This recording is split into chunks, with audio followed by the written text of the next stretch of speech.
दिल्ली में एक बहुत बड़ी भगवान की रसिक भक्ता हुई, उनका नाम था सहजोबाई। क्या नाम था? सहजोबाई। उनका एक पद है, गुरु ना बिसारूं,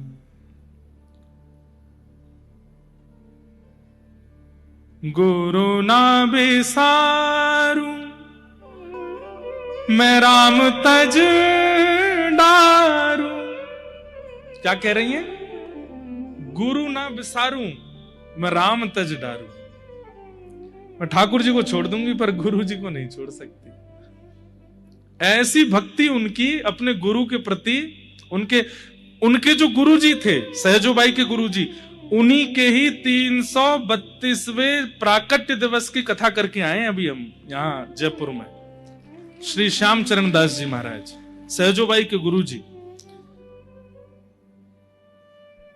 लोग सहजोबाई बहुत प्रसिद्ध हैं, आप में से कई लोग जानते भी होंगे। पहली महिला साधु थी हमारे भारत की सहजोबाई, महंत थी, और उनको प्रत्यक्ष ठाकुर जी के दर्शन हुए। से अपने गुरु के आगे किसी को नहीं मानती थी। गुरु जी कह दें ऐसा तो गुरु जी वैसा। मतलब सहजोबाई का ब्याह हो रहा था तो इनके जो गुरु जी थे वो संबंध में इनके रिश्तेदार भी थे, दूर से संबंध में रिश्तेदारी भी थी। तो बचपन से जब से इन्होंने अपने उन गुरु जी को देखा, तब से उनमें इनकी ऐसी निष्ठा थी। उस निष्ठा के कारण ये मानसिक गुरु मान चुकी थी उनको। तो जब इनका ब्याह निश्चित हुआ तो इन्होंने कहा अगर मेरे गुरु जी कह देंगे कि ब्याह करो तो ही मैं करूंगी। वो घर के लोग बोले हैं तो वो हमारी रिश्तेदारी, वो क्यों मना करेंगे। उनसे जाकर के कहा, बोले सहजो कह रही है आप कहेंगे तो ब्याह करेगी। बोले मेरी आज्ञा है, वो ब्याह करे। फिर सहजोबाई ने दूसरी बात रखी, बोले कि ठीक है आज्ञा तो हो गई, लेकिन मैं ब्याह तब करूंगी जब मेरे गुरुजी मंडप में आशीर्वाद देने आएंगे। तो श्यामचरण दास जी आशीर्वाद देने आए। अभी बारात द्वार पर खड़ी है और श्री श्यामचरण दास जी महाराज सहजोबाई के मुखमंडल और पूरे श्रृंगार को देख करके कहते हैं, बोले आज सहजो तुमने उनके लिए श्रृंगार किया जो एक दिन तुम्हारा श्रृंगार उजाड़ देगा। ऐसा श्रृंगार अगर उसके लिए किया होता जिससे चुड़लो अमर है जाए। अरे ये नश्वर पति है, एक दिन त्याग देगा, एक दिन चला जाएगा और तुम्हारा पूरा श्रृंगार भी ले जाएगा।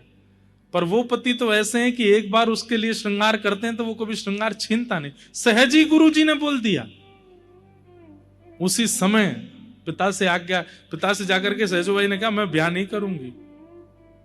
घर वाले लोग बड़े चिंतित हो गए, द्वार पे बारात खड़ी है, अब कैसे होगा, हमारी नाक कट जाएगी, मां बोली हमारे साथ अनुचित हो जाएगा, ऐसा हो जाएगा। लेकिन तभी जैसे ही द्वार से बारात भीतर आई तो जो दुल्हा जिससे ब्याह होने वाला था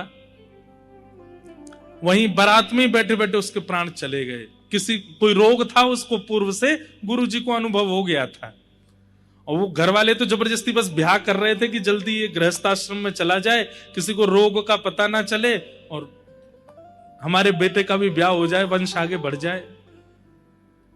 लेकिन गुरुजी पहले ही परख लिए और ब्याह मंडप में पहुंचा नहीं दूल्हा, उससे पहले तो उसी रोग से उसके प्राण चले गए। उसी दिन ऐसा वैराग्य आया उनके चित्त में कि जो गुरु मेरा भविष्य देख लेते हैं, उन्हीं गुरु को आश्रित हो गई सहजोबाई। और कैसी आश्रित हुई, गुरु जी को सर्वस्व मानती हैं। मैं पद खोल लूं उनका, बहुत सुंदर पद है, गुरु ना बिसारूं मैं राम तज डारूं। तो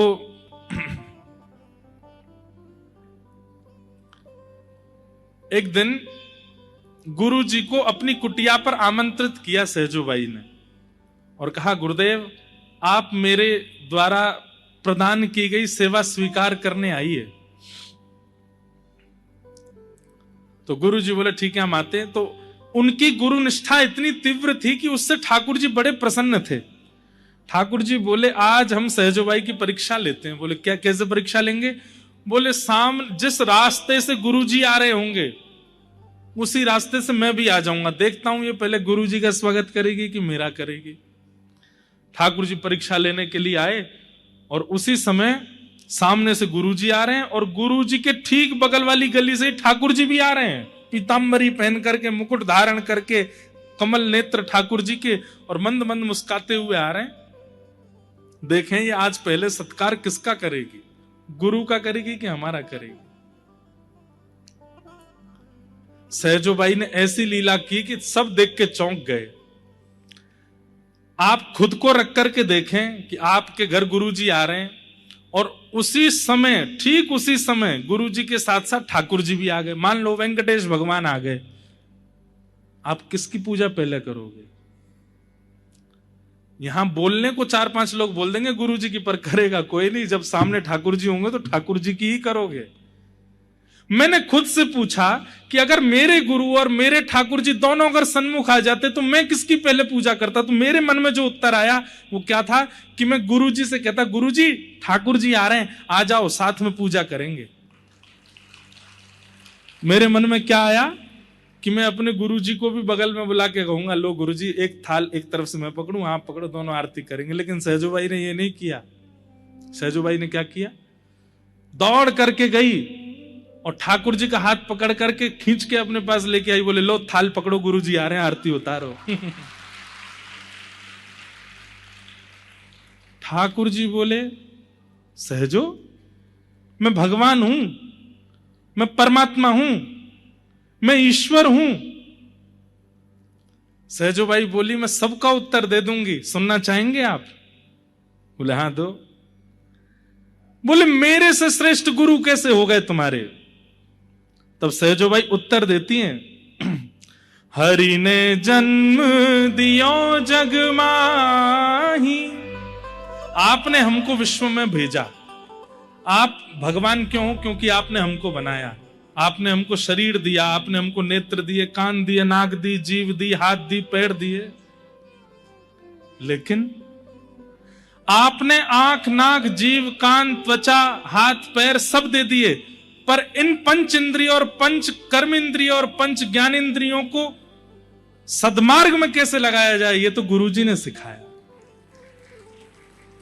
आपने हाथ दिए, इन हाथों से असद क्रिया भी होती है, पर इन हाथों से सेवा की जाती है, ये तो गुरुजी ने सिखाया।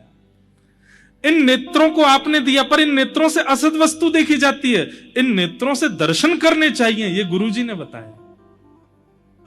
आपने मन दिया और उस मन को हमने पूरे विश्व में भटकाया, पर उस मन को एकाग्र गुरुजी ने किया। आपने शरीर दिया, इस शरीर से व्यसन भोग किए हमने, पर इस शरीर से आत्मा को वैकुंठ की प्राप्ति गुरुजी ने करवाई। इसलिए आपसे श्रेष्ठ गुरुजी, आरती उतारो।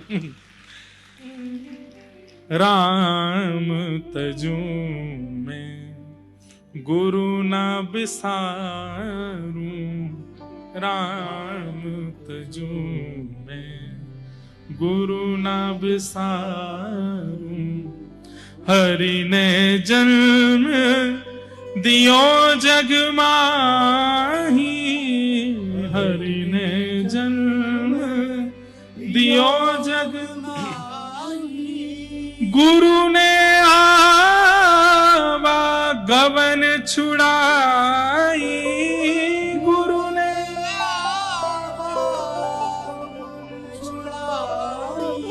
और सहजोबाई ये नहीं कहती कि आपने पंच ज्ञानेंद्रिय दी। सहजोबाई क्या कहती है?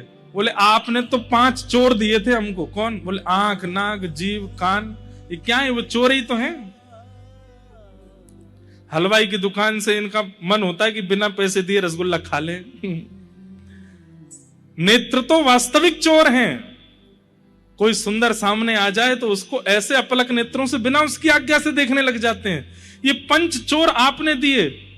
हरि ने 5 चोर दिए साथा, हरि ने 5 चोर दिए साथा, गुरु ने लई लुटाए अनाथा, गुरु ने लई लुटाए अनाथा। इन 5 चोरों को इनको लुटा करके ये जो अनाथ थे इनको सनाथ बना दिया। आपने तो ये चोर बना के भेजे थे, पर इनकी चोरी छुड़वाई किसने? गुरुजी ने। इसलिए गुरुजी श्रेष्ठ है। और पहली बार ऐसा हुआ इस धराधाम पर कि गुरुजी आ रहे हैं और एक तरफ से थाल सहजों ने पकड़ा और एक तरफ से ठाकुर जी पकड़ करके गुरुजी की आरती कर रहे हैं। ऐसे सहजो भाई, गुरु ना राम तजू मैं गुरु ना विसार। तो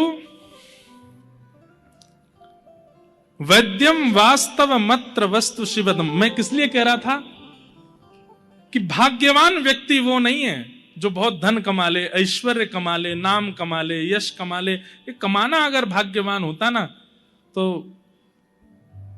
अमेरिका में सबसे पैसे वाला आदमी रहता है विश्व का, वो लक्ष्मी पूजा नहीं करता होगा पर सबसे पैसे वाला है, उसके ऊपर लक्ष्मी की कृपा सबसे ज्यादा। तो लक्ष्मी का मतलब धन नहीं होता